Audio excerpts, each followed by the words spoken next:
السلام عليكم أصدقائي. إذن قرارات لجنة الانحباط ومعاقبة نادي الكرامي. لجنة الانحباط للكرة السورية كانت عم تعاقب نادي الكرامي. فيديو اليوم رح نحكي هل العقوبات مستحقة غير مستحقة، هل ممكن انه نادي الكرامي يتعرض، كان ممكن من لنادي الكرامي انه يتعرض لعقوبات اكبر، هل كان من الممكن من نادي الكرامي ان يتفادى هذه العقوبات؟ هذا رح نحكيه في فيديو اليوم. بعتذر صوتي رايح، كنت عم شاهد مباراة لأطفال اليوم، وبس احضر مباراة لأطفال بشجع بعيط فصوتي بيروح، بعتذر منكم. قبل ما نفوت تفاصيل الفيديو اليوم، بتمنى عم تحضرني على اليوتيوب تشترك بالقناه، تحضرني على الفيسبوك، لايك للفيديو، انا لكم كونوا شاكرين. الفيديو اليوم حابب احكي بصلب الموضوع او النقطه الاساسيه اللي الجميع او البعض غافلين عنها. يعني نحن حاليا اذا بدنا نبلش فيديو اليوم تصريحات رئيس نادي جبلي، شو كان عم يقول لك رئيس نادي جبلي بالتصريحات؟ عم يقول لك من وجهه نظري ركله جزاء صحيحه. وجهات النظر يعني البعض بيقول لك ركله جزاء صحيحه، البعض بيقول لك ركله جزاء غير صحيحه، ولكن كان عم يكمل رئيس نادي جبلي عم يقول لك لكن الكرامه وجبلة ليس طرفي نزاع في المسألة أو بالموضوع أو بالمباراة أو بركلة جزاء أو بالانسحاب. يا جماعة أنا هذا اللي بدي أوصل له. أنا ما عم بفهم بعض عشاق نادي الكرامي أو بعض عشاق نادي جبلي بتلاقيهم بالكومنتات حتى عندها صفحة وبالصفحات وعلى الفيسبوك عم يهاجموا بعض. ليش انتم طرفين نزاع؟ ليش بعد انتهاء المباراة حد من لاعبي الكرامي تهجم على لاعبي جبلي أو العكس صحيح؟ هل جمهور جبلي وقت طلع من المباراة حد من جمهور الكرامي تعرض له؟ بكل تأكيد لا. اللاعبين الفريقين طلعوا بأمان، جمهور الفريقين طلعوا بأمان رغم نهاية المباراة بالتشنج. هاي النقطة الأساسية. كرامي وجبلي ما عندهم أي اختلاف في المباراة. اللي صنع الاختلاف السوشيال ميديا، اللي صنع الاختلاف هو الفيسبوك، هو اليوتيوب، هي لجنة الانحباط، هي اتحاد كرة القدم السوري، هن المسؤولين عن الكرة السورية. كيف أنا بدي أشغل الجماهير، جماهير كرامي وجبلي، عن الفساد اللي عم يصير بالحكام، عن الفساد بلجنة الانحباط لكرة القدم السورية؟ كيف بعلق الجمهورين مع بعضه؟ يا أمة الله، إذا أنا بكل الفيديوهات ما جبت سيرة لاعبين نادي جبلي، ولا حكيت عن لاعبي جبلي، ولا حكيت عن جمهور جبلي، ولا قلت إنه الحكم، أتحداك بكل فيديوهاتي، ولا قلت إنه الحكم صفر ركلة جزاء لأنه تعاطف مع جبلي، أو لأنه قبض مبلغ من جبلي، أو لأنه حابب جبلي يفوز. لا، أنا حكيت إنه الحكم أخطأ. ما اتهمت نادي جبلي. بستغرب من البعض فوتوا بيحطوا لك كومنتات مستفزة، وبعض المنشورات على الفيسبوك اللي بيصيروا كرامي وجبلي يهاجموا بعض. نقطة النزاع هي الحكم. يعني نادي جبلي وجمهور جبلي ما عندهم أي مشكلة مع نادي الكرامي. ليش أنتم مصرين تدبوا الخلاف بين الأندية؟ للي عم يتابعنا، نحن عم نحكي كرة قدم، نحن عم نحكي رياضة، ما عم نحكي أنا لا أشتمك تشتمني. هذا أهم ما في الموضوع، أهم من العقوبات اللي طلعت اليوم. يا جماعة المباراة انتهت، كرامي خسر قانونيا ب3 أهداف مقابل شيء. مبروك لجبلي، هارد لك للكرامي. الدوري طويل، ما في أي نزاع، ما في أي مشكلة بين الكرامي وجبلي. نقطة، انتهى. ركلة جزاء اللي حسبها الحكم ما نادي جبلي اللي حسبها، ولا جمهور جبلي، ولا رئيس نادي جبلي، ولا لاعبي جبلي، الحكم اللي احتسبها. فلذلك لاعبي جبلي ما عندهم أي يد بالموضوع. وحتى إذا شفت بعد اللقطة وقت لاعبي الكرامي هجموا على الحكم عم يعترضوا، لاعبي جبلي بعدوا. فلذلك ما في أي نقطة نزاع بين الكرامي وجبلي، لا الجمهورين ولا اللاعبين. نقطة، انتهى. مبروك لجبلي، هارد لك للكرامي. خلينا ننهي الموضوع. حاجة نزاعات، التفتوا للفساد اللي عم يصير بالتحكيم، التفتوا للجنة الانحباط اللي عم تطالع قرارات اشكال الوان، عقوبات بالملايين. هاي مشكلتنا الاساسية. انت اليوم الكرامي انظلم من وجهة نظرك ما انظلم. بالامس كان في فريق عم ينظلم، باللي قبله كان في فريق عم ينظلم، في اندية عم تنظلم من بداية الدورة، في اخطاء تحكيمية غير بشرية متقصدة او متقصدين فيها بعض الانديه، ما لصالح انديه، ما بعرف شو صالحهم، او ما بعرف مين عم مشى الموضوع بالدوري السوري. انما انا عبر قناتي لا بقول الفريق الفلاني دفع ولا الفريق الفلاني حط. بالدوري السوري من بدايه الموسم التحكيم سيء، نقطه، انتهى. ما دخل الجماهير. يعني الحكم اذا صفر ضربه جزاء ما بترقد انت على جمهور الخصم تضربه، هو ما دخله.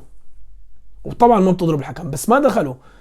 النزاع اللي عم يصير بين الجمهورين كرامي وجبلي، لاعبين كرامي وجبلي، من صنيعة لجنة الانحباط، من صنيعة بعض الاشخاص اللي عم يزرعوا الفتن بالدوري السوري.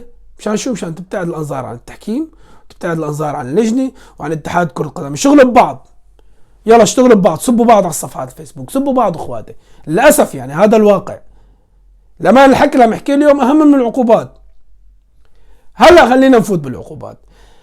اذا بالنسبه لمباراه الكرامي خساره قانونيا ب3 اهداف مقابل شيء، تغريم 3 ملايين بسبب شتم الحكم.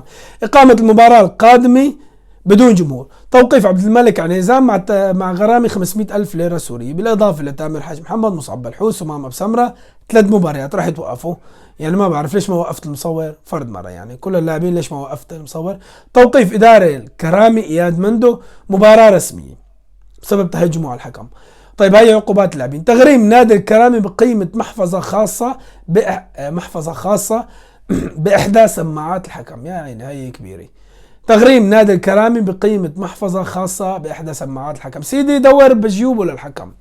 سيد راسي، لجنة الانحباط، اتحاد كرة القدم السوري، الاتحاد الرياضي العام، المسؤولين عن الرياضة السورية، دوروا بجيوب الحكم. ما عندنا سماعات اخواتي، ما عندنا سماعات، ما عندنا بحاجة سماعات ولا بنسرق سماعات وبدكم يعني دوروا بجيب الحكم بتلاقوها وبنرجع بنبعث لكم حق سماعات، يعني بنيتكم على حالكم. هذا الناقص. يعني تغريم نادي الكرامي بقيمة محفظة خاصة بإحدى سماعات الحكم. والله إذا الحكم ضيع المحفظة هو عم يهرب من الملعب فأنا ما مشكلتي. يعني غريب والله العظيم. يعني ما بكفوا الملايين اللي حاطينها على النادي، 3 ملايين 3 ملايين 3 ملايين. آخر شيء بخبوا المحفظة، بيقولوا لك بدك تدفع حق المحفظة. أهم ما في القرارات للجنة الانحباط اليوم بنهايته التوصية للجنة الحكام باتخاذ قرار العقوبة المناسبة الحكم محمد قرام. ليش بدك تعاقبه سيد راسي؟ ما بوجهة نظركم انت ما اخطأ الحكم، ليش بدك تعاقبه؟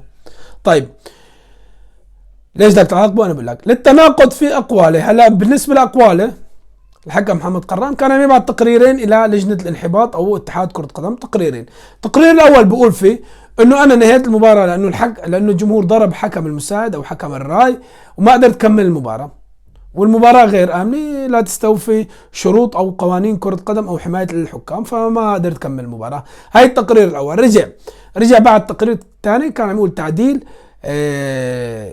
نهاية المباراة وما كملت المباراة لانسحاب نادي الكرامي أو لرفض حارس كرامي إنه يوقف بمرمى لتنفيذ ركلة جزاء من لاعب جبلي. يعني كاتب تقريرين الأخ، ويمكن في تقرير تاني ما وصل على الطريق. الحمام الزاجر ضيعوا أو ما بعرف، هب الهواء وطار على الشجرات، ما بعرف وين صار التقرير الثالث. يعني عوجة كاتب تقرير 2. محمد قرام ما عرفان الله وين حاطه، ما عرفان اصلا، هو ما بيعرف ليش نهى المباراه. شوي بقول لك لعيبه ما بده يلعبوا، شوي بده لك ضربوا الحكم، وشوي ورئيس نادي الكرام بقول لك انا ما سحب. طيب خلينا نرجع نحن للموضوع مره ثانيه معلش. بالنسبه للعقوبات هل هي مستحقه على نادي الكرامي؟ شوف انا عشق نادي الكرامي، انت بتحب نادي الكرامي لا تعشق نادي الكرامي. باتحاد كره القدم في قوانين وضعت قبل بداية الدوري، أي فريق بينسحب تحت أي بند بيخسر مباراة قانونيا 3-0 حسبوك بالقانون الجماعة، مع أنه قانونيا الحكم كان مصفر على كيفه، مو مشكلة. قانونيا بدك تخسر المباراة 3-0. اللي كان مفكر أنه المباراة تنتهي بدون أهداف، اللي مفكر أنه المباراة تنعاد، اللي مفكر ترى بدك تخسر قانونيا 3-0. ما في غير هالقرار. يعني هذا القرار انك تخسر 3-0 يعني شيء واضح. طيب انا مستغرب من اداره نادي الكرامي، بما انكم انتم واحمد عزام وخالد رعد رئيس نادي الكرامي واياد مندو، ما انه انتم عارفانين قوانين وكل اللي عم يحضر المباراه وهذا انسحاب كرامي اللي خسر قانونيا 3-0. طب انا ليش ودفعت 3 مليون والحرام عندي 4-5 لعيبه والمباراه القادمه بدون جمهور؟ طب ليش ظلمت تحكيميا؟ ظلمت ضد اي فريق بينسحب من الدوري مين ما كان. تقول لي ظلمت، هي كرة القدم بدك كمل. طب هلا انت خسرت 3 نقاط وتغرمت وملايين ومن دون جماهير ولاعبين ونفس الشيء، يعني خسرت المباراة. لا لو انك تارك لاعب جبلي ينفذ الكرة مثل ما حكينا سبق ممكن يسجلها ممكن لا، ممكن يسجلها ممكن لا، واذا سجلها بتكون هي انت خسرت 3 نقاط وبترفع تقرير بالحكم انه الحكم عمل هيك وبتعاقب الحكم. نقطة انتهى. بس الشيء اللي عمله نادي الكرامي قولا واحدا مرفوض. انك تنسحب من احدى مباريات الدوري السوري مرفوض. طب هلا بدك تقول لي انت نحن انظلمنا؟ يلي كان مفكر يقول لك انه اتحاد كرة قدم ممكن ينهي المباراة بدون اهداف وما يحسب ضربة جزاء، مستحيل يعمل اتحاد كرة قدم او لجنة الانحباط. تعرف ليش؟ لك ليش؟ لانه بصير بالمستقبل اي فريق ما عجبه القرار بركلة جزاء بينسحب. بقول لك مثل الكرامي كيف عدوا له المباراة او تركتوا المباراة صفار فشرفوا اتركوا لنا اياها صفار. لا انا كنت متاكد انه هذا القرار، وهذا القرار يعني تحت البند والقانون وبالرقم، انه خساره كرامي ب3 اهداف مقابل لا شيء. كان على اداره نادي الكرامي كملوا المباراه، بعدين تكتب تقرير بالحكم. الانسحاب ما استفدت منه اي شيء، الانسحاب ما استفدت منه اي شيء للامانه. بدك تقول لي مباراه الوسبي واهل حلب الوضع مختلف، كان المباراه لسه ما انتهت والحكم كان لاغي هدف بهدف وشغب. يعني بالمجمل من وجهه نظري كان يجب على نادي الكرامي اكمال المباراه، بغض النظر، انا سبق حكيت من اول فيديو، بغض النظر عن عن الظلم او غير الظلم، انت لازم تكمل المباراه. مرفوض اي نادي في الدوري السوري ينسحب. بدك تقول لي دوري سيء، خلص ما تشارك بالدوري، خلص. بدك تلعب بالدوري، بدك تتوقع انه انت نازل اليوم 50% تخسر مباراه. اي نادي بسوريا على فكره، مو الكرامي، اي نادي بسوريا بدك تلعب الدوري السوري وتكمله، بدك تعمل حسابك انت 50% ممكن اخسر انا هاي المباراه لانه الحكم ما بده يربحني. قولا واحدا هذا دورينا. انا اليوم ما بقول نادي الكرامي المظلوم الوحيد بالدوري السوري، اكثر يعني نحن عندنا حاليا 11 نادي، عندنا من 7 ل 8 انديه اذا بجيب لكم الحالات انظلمت في الدوري السوري تحكيميا. هذا دورينا، هاي رياضتنا، بدنا نتحملها. الانسحاب خاطئ من اداره نادي الكرامي. البعض بقول لك رئيس نادي بده يرفع شكوى للفيفا، ما بتستفيد شيء، خلص هذا قانون. لمجرد تنسحب المباراه تخسر 3-0 قانونيا. اذا بالمجمل مبروك لجبلي، هارد لك للكرامي، بالتوفيق يا رب لجبلي، بالتوفيق لعشاق جبلي، للاعبين جبلي. ما عندنا اي مشكله مع اي نادي بالدوري السوري. بتمنى من القلب، من القلب التوفيق لنادي الجبلي، ويستمروا لنهايه الموسم في حال حالفوا الحظ وحققوا بطوله الدوري. من القلب نقول لهم مبروك لجبلي، مبروك لاي فريق بحقق بطوله الدوري. بتمنى نادي الكرامي اعاده ترتيب الاوراق، مو نادي الكرامي اللي بينسحب لاجل الظلم. رجعكم بالزمن لسنوات وسنوات وسنوات، نادي الكرامي انظلم مباريات ابشع من هي، ابشع من هي. ما هيك ما كنا ننسحب. مو نادي الكرامي اللي بينسحب من المباراه مشان ما يخسرها بسبب ركله جزاء. بتمنى هذا الشيء ما يتكرر من اداره نادي الكرامي. وبتمنى ثاني شيء والمره القادمه نحسم المباراه قبل ما نوصل للدقيقه الاخيره، ونخلي الحكم يقرر مصير المباراه. بنهايه الفيديو اليوم بتمنى عم تحضرني على اليوتيوب، تشترك بالقناه، تحضرني على الفيسبوك، لايك للفيديو. انا لكم كونوا شاكرين، بتمنى دائما تضلوا خير. السلام عليكم.